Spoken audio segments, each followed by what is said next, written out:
deuxième partie, la pompe.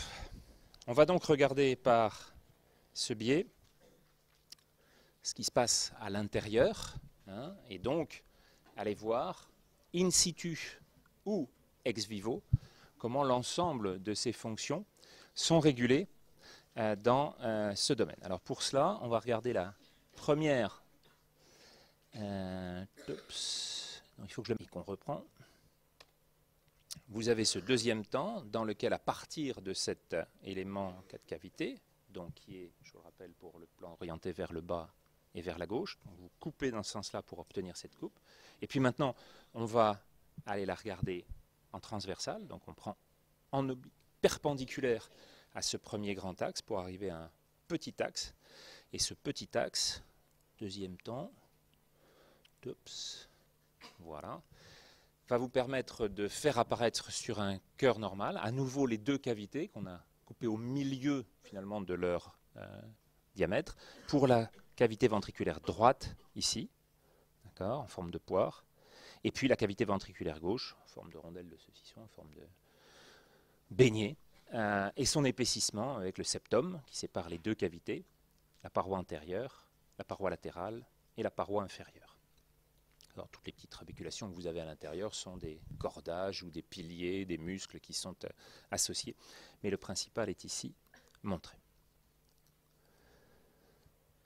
Et donc à partir de là, vous avez cette représentation classique dans laquelle vous avez cette comparaison entre les deux cavités et un schéma visuel que vous retrouvez de l'ensemble de ces cavités qui permet d'en faire la description anatomique. Qu'est-ce qui se passe maintenant au niveau de l'interaction de l'ensemble de ces paramètres? On a vu le cycle de pression généré. On a vu des cavités se remplir et se vider. Que se passe-t-il dans un cycle cardiaque quand on regarde dans un premier temps à l'échelle cellulaire? À l'échelle cellulaire, ce que l'on va voir aujourd'hui, mais surtout mercredi, c'est cet enchaînement entre trois phénomènes et même un quatrième qui est un peu lié au premier. Ces trois principaux sont ceux d'une signalisation électrique, c'est le potentiel d'action, qui s'enchaîne avec un signal chimique. C'est quel est le principal signal chimique qui va être en jeu dans ce échange-là? Calcium, merci, je l'ai entendu. Et puis, à la suite de ça, vous aurez un signal mécanique qui est celui de la réalisation réelle de cette mise en tension. Donc, c'est le potentiel d'action qui donne le premier temps, puis un relargage du calcium. Et puis, on génère, à partir de cette augmentation de la concentration calcique, on génère une tension jusqu'à ce que la tension, la quantité, la concentration de calcium baisse. Et à ce moment-là, relaxation et diminution de la tension générée par unité de fibre. Et le tout se boucle 2 milliards de fois pendant toute une vie. Quelle que soit finalement votre appartenance à la classe des mammifères, que vous soyez souris ou loup, il n'y a pas de désignation individuelle parmi ces caractéristiques-là, mais vous aurez le même nombre de battements globalement, 1 milliard à 2, pour l'ensemble des classes de mammifères, y compris la baleine bleue. Et donc, vous aurez pour cela cette répétition de ces cycles par une fonction d'automaticité qu'on verra là encore la semaine prochaine. Sur le plan des variations synchrones de l'ensemble de ces paramètres, on va regarder le signal électrique, l'électrocardiogramme de surface donc, et puis les variations du volume à l'intérieur d'une seule des cavités, le ventricule gauche, et puis les variations de pression, pression du ventricule qui sera en rouge, pression en amont du ventricule dans l'oreillette gauche qui sera en bleu, et pression en aval du ventricule qui sera en vert dans l'aorte. Premier temps, vous avez une fin du cycle précédent, une fin de relaxation. Le premier signal qui apparaît, parce qu'on se donne le premier, évidemment, il y a la poule et l'œuf, on ne va pas déterminer ce qui a initié ces premiers échanges, mais chez l'adulte, on va faire démarrer ce cycle avec le premier incident électrique. Et ce premier accident électrique, c'est l'onde P. L'onde P, ça veut dire que vous avez une dépolarisation dans l'ensemble des massifs auriculaires, et en particulier l'oreillette gauche.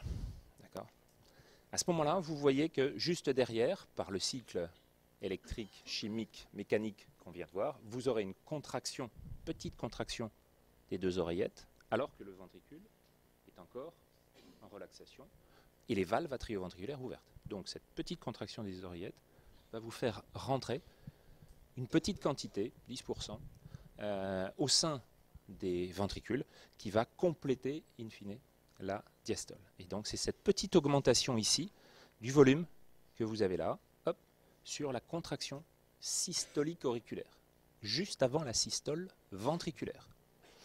Et la systole ventriculaire, elle va être liée à quoi? Elle va être liée au premier signal électrique ventriculaire qui apparaît, c'est celui du complexe QRS. Donc il est là représenté. Et ce QRS sera ensuite lié à la contraction. Juste avant que vous voyez ça, pour établir le régime de pression, vous voyez qu'on a une différence très importante entre la tension artérielle, donc dans l'aorte, et puis les pressions qui règnent dans l'oreillette gauche et le ventricule gauche. Et vous voyez globalement, ces deux-là sont identiques, puisque les valves atrioventriculaires, tricuspide d'un côté, mitrale de l'autre, sont ouvertes. Donc vous avez un flux qui va continuer, et puis une petite augmentation de pression au moment de la contraction auriculaire. Et à partir de ce moment-là, vous terminez donc le cycle de diastole, et le remplissage des deux ventricules est maximal. Comme disait Capu, il y en a quelques-uns qui parlent pendant leur sommeil, il y en a d'autres, essentiellement les conférenciers et les professeurs, qui parlent pendant le sommeil des autres. Chut.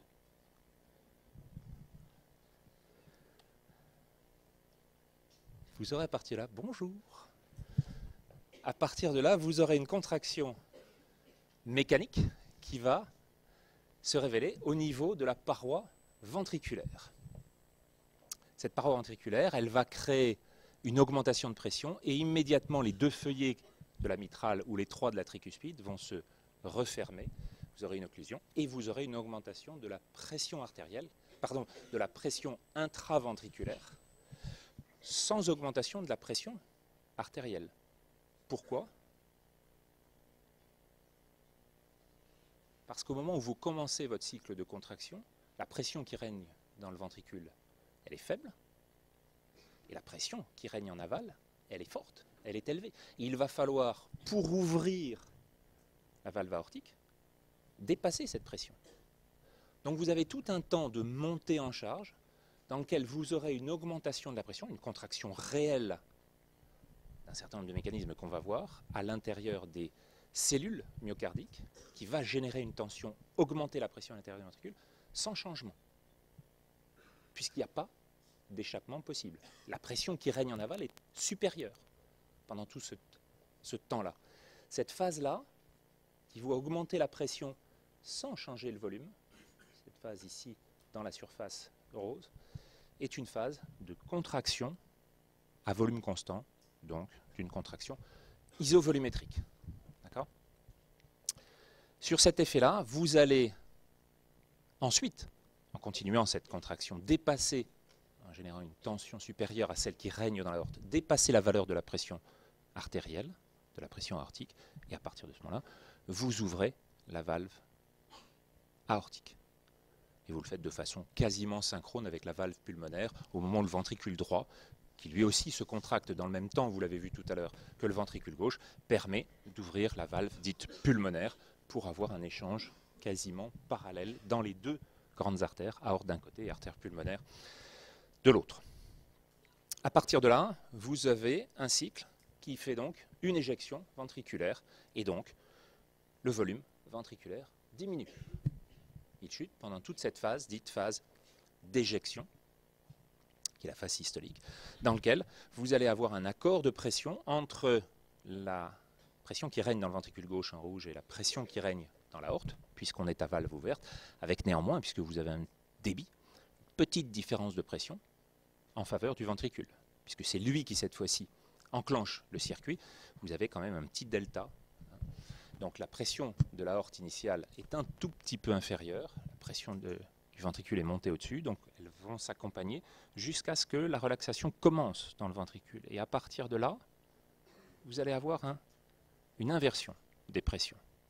Et donc la pression ventriculaire va commencer à diminuer, elle repassera juste en dessous de la pression artérielle aortique. Et donc que va faire le sang à ce moment-là? Si vous avez un delta de pression qui s'inverse, le sang, il reflue, il retombe. Mais au moment où il ne retombe pas dans le ventricule gauche. Qu'est-ce qu'il fait? Il ferme les trois cuspes de la valve aortique. D'accord? Donc ce retour est lié à cet changement de pression qui suit le début de la relaxation ventriculaire. Alors que vous voyez que l'éjection continue dans cette phase-là, vous avez en fait, de façon asynchrone, déjà une relaxation qui est en train de se produire dans le ventricule. Donc il ne génère plus une pression continue, il est déjà en train de recapter son calcium et donc finalement de se relaxer. Et donc ça inverse le régime de pression. Et la valeur finalement de cette delta de pression va ramener une toute petite partie de la colonne sanguine vers le cœur et à ce moment-là fermer les deux valves ventriculo-artérielles, les valves aortiques à gauche et pulmonaires à droite. D'accord ? Et non seulement ça permet de fermer cela, mais en même temps, quand vous êtes à la racine de l'aorte, qu'est-ce que vous avez de part et d'autre? Les ostiades et coronaires. Donc vous enclenchez en fait le cycle de perfusion coronaire pour le cycle suivant, qui à gauche est un cycle essentiellement diastolique.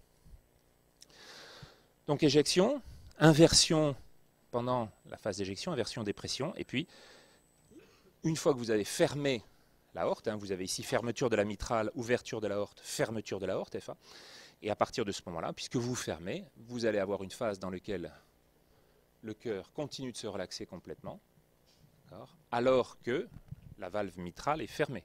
Donc vous avez fermé l'aorte, vous avez fermé la mitrale. Donc c'est une phase de relaxation sans changement de... Si tous les orifices sont fermés, le volume, il change pas. Merci. Donc c'est une phase de relaxation isovolumétrique. C'est exactement le symétrique de l'autre. On est dans deux temps dans lesquels, d'un côté, la pression monte avec les deux valves d'amont et d'aval fermées. Dans l'autre, on est dans une phase de diminution dans laquelle les deux valves sont fermées. Ces deux temps sont des temps dans lesquels le volume ne change pas. Il se passe des choses à l'intérieur de la paroi. Les cellules sont en train de travailler. Elles travaillent d'un côté à générer la pression pendant la systole, où elles travaillent à recapter le calcium, et ça coûte de l'énergie. Ce sont des calcium ATPases qui permettent de récupérer ça. Ça coûte en énergie, mais ces deux temps-là sont des temps dans lesquels le volume ne change pas. On a l'impression qu'il ne se passe rien. C'est une erreur. Il se passe plein de choses, tout le temps. Mais néanmoins, sur le plan simplement du bilan volumique, il n'y a pas de changement. Il n'y a pas de changement, donc vous êtes dans une phase dans laquelle le volume reste stable. Et puis, cette pression chute tellement qu'elle devient inférieure à celle qui règne dans l'oreillette gauche, qui elle a vu affluer du sang pendant toute la systole précédente. Donc le sang est arrivé avec cette vitesse qu'on a vue tout à l'heure. Donc il remplit petit à petit l'oreillette, et puis sa pression, elle a augmenté un petit peu. Cette tension à l'intérieur, tension active passive à l'intérieur de l'oreillette est générée par le retour veineux, qui ne cesse pas, lui. Et donc du coup, la pression va s'inverser, elle va être à nouveau inférieure dans le ventricule par rapport à ce qu'elle est dans l'oreillette, même si c'est à des valeurs basses. Cette différence est réelle, elle est fine, mais elle est réelle. Et donc à partir de ce moment-là, vous aurez une ouverture des valves atrio-ventriculaires, donc valve mitrale pour le cœur gauche. D'accord?